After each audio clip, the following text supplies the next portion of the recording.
با مقصدی در سطح بلند استقبال گرفتن جشن 35 سالگی استقلالیت دولتی جمهوری تاجیکستان و در عمل تطبیق نمودن دستور و سپارش‌های رهبریت عالی مملکت در سمت کارهای آبادانی و سازندگی، ساکنان و صاحبکاران وطن دوست ناحیه دوستی تصمیم گرفتند که انشاءات به نقشه گرفته شده را در مهلت معین گردیده با سطح و صفت بلند ساخته مورد استفاده قرار دهند. تا 1 январи соли 2025 дар ноҳия 219 иншоот мо ба истифода додем ки 82% нақшаи солҳои 2022-2026 ро дар бар мегирад. аз ин иншоотҳо бештар иншоотҳои иҷтимоӣ мебошанд ки бо дастгирии соҳибкорони ватанӣ, аҳолӣ ва шахсони сафоватпеша мебошад.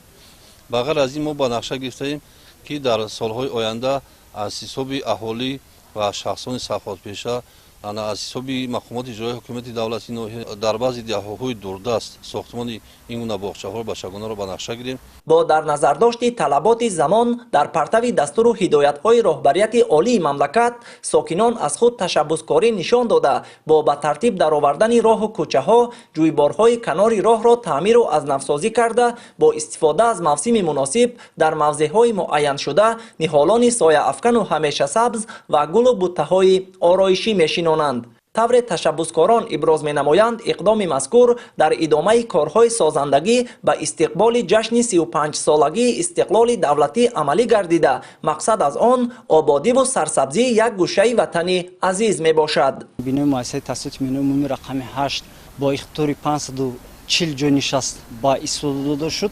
به غیر از آن در نزد مؤسسه تاسیس عمومی رقم 48 بینای علاوگی عبارت از 6 صنفخانه با استفاده داده شد و در نزد مؤسسه تاسیس عمومی رقم 34 4 صنفخانه علاوگی با استفاده داده شدند. ساختمان 49 صنفخانه علاوگی با مرام رفته شده است که این نشان دهنده در یک بست 1896 جای نشست را تشکیل می‌نماید. ساختمان 60 مؤسسه تحصیلات تا مکتبی با نقشه گرفته شد برای در 5 سال آینده. چراغانکنی کوچه ها از بندهای اساسی کارهای به نقشه گرفته شده آبادانی ساکنان دهه گلاباد ناحیه دوستی به حساب رفته در این سمت علاقه کارهای معین به انجام رسانیده شده است. متصدیان ابراز می نمایند که تقویت یافتن روند کارهای سازندگی در محل با اشتراک به واسطه ساکنان از ثبات کامل وطن و بهداشت سطح و صفت روزگاری اهل جماعتچگی بازگویی می نماید.